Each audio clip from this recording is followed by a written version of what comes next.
Hello, welcome back to my channel. I am Abigail, and today I am sketching. Part of my New Year's resolutions was to sketch more and post more. So I thought, why not kill two birds with one stone? And so here I am, sketching for videos. It's not something I am the most comfortable with, so it is definitely a bit of a learning curve, but I'll get there. It'll be interesting, I'm sure, someday. So today, I didn't want to just go into it blind, because sometimes if I sit down to sketch with absolutely nothing in mind, sometimes it doesn't necessarily turn out the way I would like it to. So I went on Pinterest and I was just looking for anything that kind of caught my eye, that I had saved already to like an inspiration board or something, whatever. And this picture is one of the ones that caught my eye. I just love this makeup look. It's just so beautiful and dark and moody, and I don't know, I just loved it so much. So that is kind of the inspiration for this. That is what I was thinking about while I was sketching. And I am sketching with a Prismacolor Col-Erase colored pencil, which is quite mouthful, and I had a little helper there, my supervisor. And while they do erase, they aren't necessarily like the best erasers, but they're fun to use anyway. Like, the goal isn't to have a perfect piece, like you can't see the pencil lines at all. At the end of the day, the goal is to have fun and get some practice in, really. So, and I figured that this pencil is easier to see than, sometimes like traditional pencil, or even like I like to sketch a lot in pink colored pencil. I have found that does not show up very well at all on camera. And because I am kind of uncomfortable with the sketching process on camera, and with the fact that I don't really know exactly what I'm looking for, and with the fact that I am pretty rusty, you'll see me go back and forth quite a bit. I'm just trying to really hone the way I want this to look. Now, granted, normally when I'm having this much trouble, I'll look up a reference, but I don't know if I was feeling lazy or what, but I just decided that I was going to wing it, and it was gonna be what it was gonna be. So now hindsight is 2020, and if I would have thought about it, I would have done a bust shot instead. So that way you could actually see the makeup more. Don't get me wrong, I end up really liking this design, but I definitely wish that I would have made it more of a focus of the piece, I guess. So whereas as is, it's kind of more of loose interpretation, like a loose inspiration. I would have liked to have drawn from it more, not necessarily used it as a reference and tried to replicate it, but more of just because the hair and the makeup was what I was envisioning, actually only do the piece really centered on the hair and makeup, but I digress.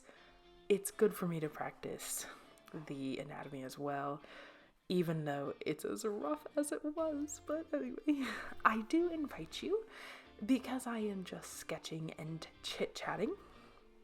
If you are an artiste and would love to get some practice in, feel free to sketch along with me, because as somebody who is an artist, obviously, I sometimes almost need a little incentive to sketch. I know I need to sketch more, I really should, but sometimes it's just rough, it's not necessarily what you feel like you should be doing. And I know I do have a lot of projects and stuff going on, so I kind of feel there's no time for only sketching when in reality, that is just as important as those big projects and stuff, you know?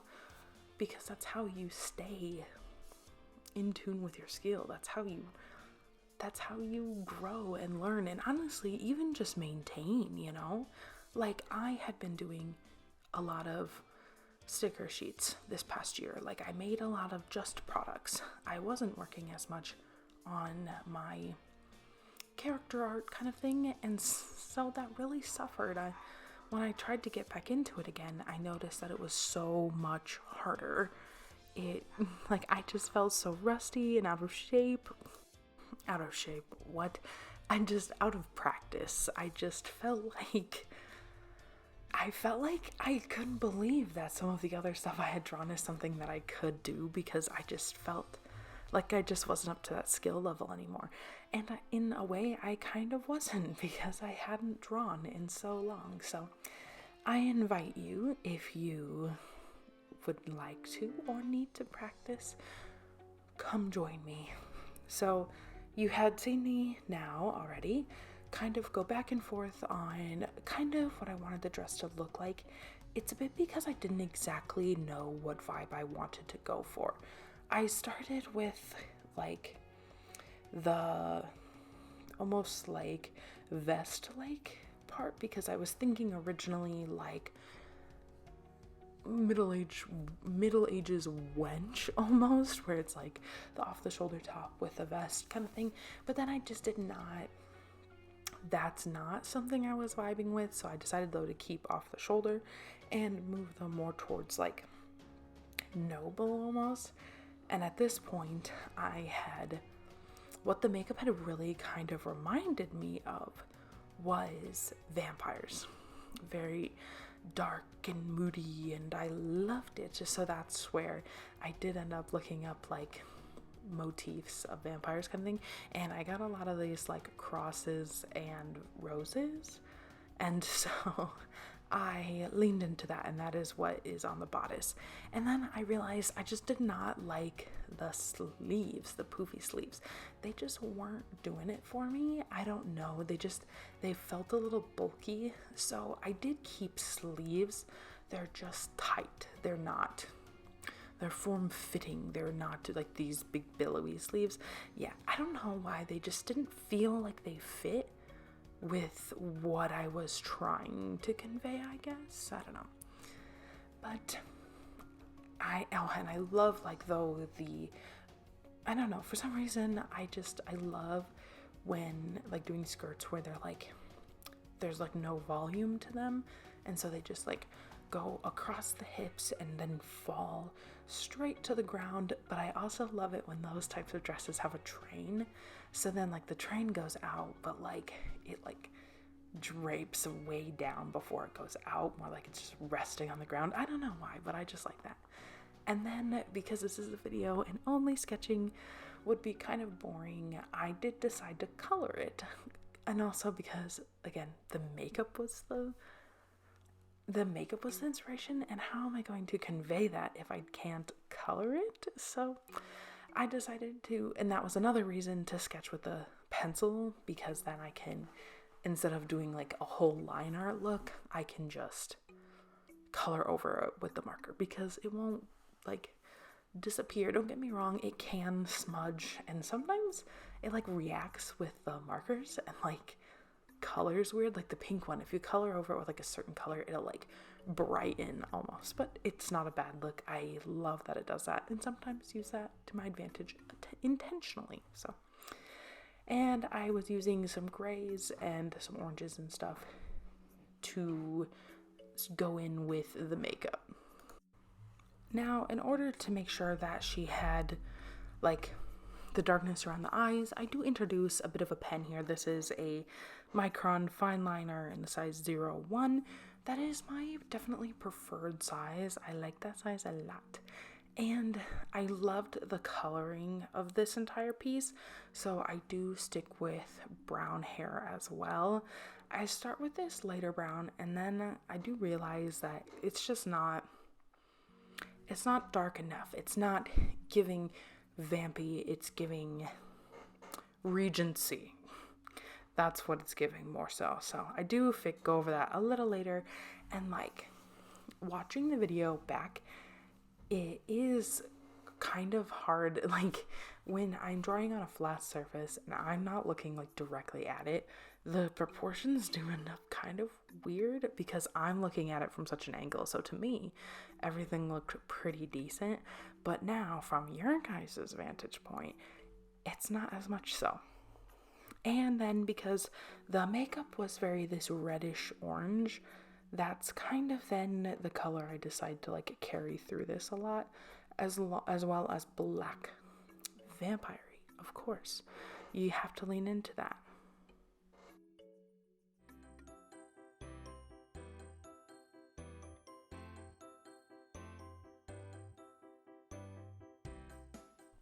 And it was right about this time that I realized that this marker was dying.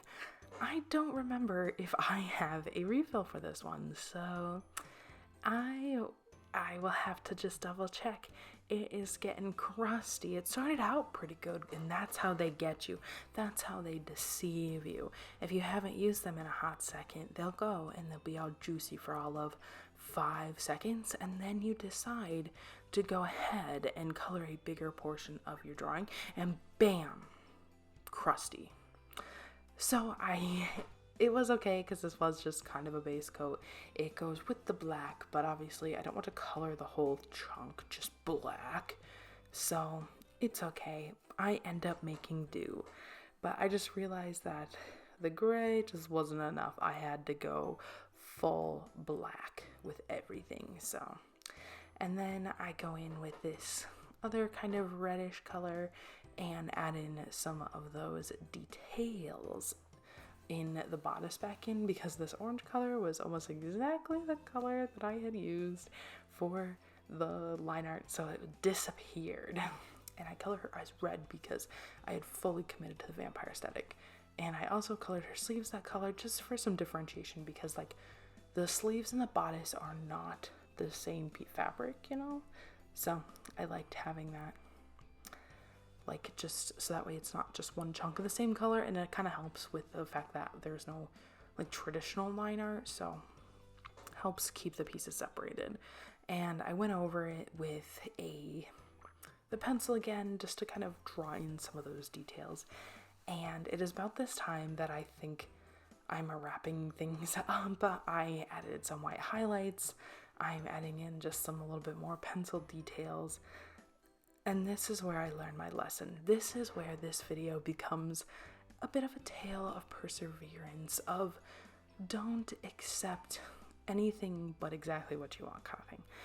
I am, at this point, I'm a little frustrated. I just, in real time, not right now, like when I'm drawing this, I was just feeling a little frustrated. I just felt like this hadn't turned out how I wanted to. I was really feeling that rustiness. Like I wasn't happy with it. In fact, I even filmed this as if it was done, and then I just said, you know what? No, it doesn't look good, and I'm not happy with it.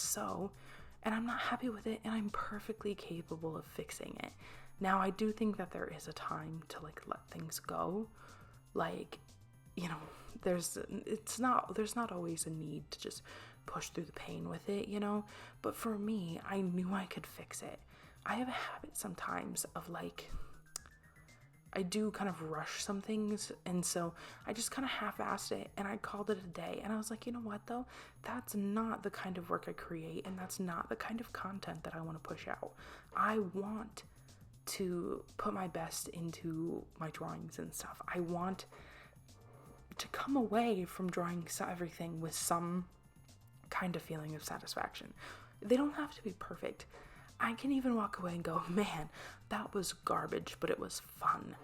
And drawing this piece up until now was not fun, nor was it good. And so I was just frustrated with myself for quitting. So I decided to just go back and refine it a little bit. So I did go back in with a marker, and I did ink some of it because it just felt messy, because I didn't actually put the time into it that I normally do. Even a sketch, I should have put more time and effort and detail into it, because I can do that. I am pretty good at it. So after touching it up a bit, I do end up far happier with it. Like I said, the proportions still are a little wonky, but even me of deciding to go back and fix it can't really tell. But I do love this little makeup look, and I think I may just have to return to it or draw a character of my own in it or something. But I really like it, and I am not done with it, because even though I'm not totally unhappy with this piece, I'm not sure it did this beautiful makeup look justice. So now that I am just randomly talking, it is now time for me to plug my shit. So if you like this video or anything even remotely like it, please like, comment, subscribe. It would mean the absolute world to me. If you want to see something similar, my stills of the art pieces I draw and all the other art that I draw, go ahead and check out my Instagram. If you want to see even more artwork and a little bit more businessy stuff, check out my TikTok. All of my links are below. And now back to the video. So one of the things I was very unhappy with was how the bodice had turned out. It didn't read like roses, and I was just too lazy to actually put the effort back in to do anything similar to roses. So going back in with a pen, I actually drew real roses in the real way that I actually draw roses. I mean, obviously these were far tinier and then ending up not being able to be as detailed because they're so tiny, but anyway, they actually read like roses. And then I go in and add white highlights throughout the whole piece. My stupid pens were garbage. If you've watched the video that would have come out before this, I had thought to open my pen package. I actually filmed this before that one, so I thought to open new pens. Yeah, I just had this whole pack of brand new jelly rolls. I did not know that this day, so I was getting real frustrated with those stupid pens because they get so crusty and I hate it. And then I had this really pale purple, and I'm like, that is perfect. She's a vampire. And then I realized the rest of the skin was looking a little too lively for her to be a vampire. So I just lightly go over it with that white pen, and then I busted out the classic acrylic markers. This one is a grabby one. If you haven't seen them on TikTok, you live under a rock. But yeah, I got it for Christmas, and it is perfect for adding highlights when you have dry other markers. So I had to bust out the big bad boy of an acrylic marker. And then I did go in and darken up the makeup a little more because I realized it was very light. But anyway, it is now done, and I hope you liked this video, and I hope you liked this artwork. If you did, let me know, and I hope that you have a fantastic day. Bye!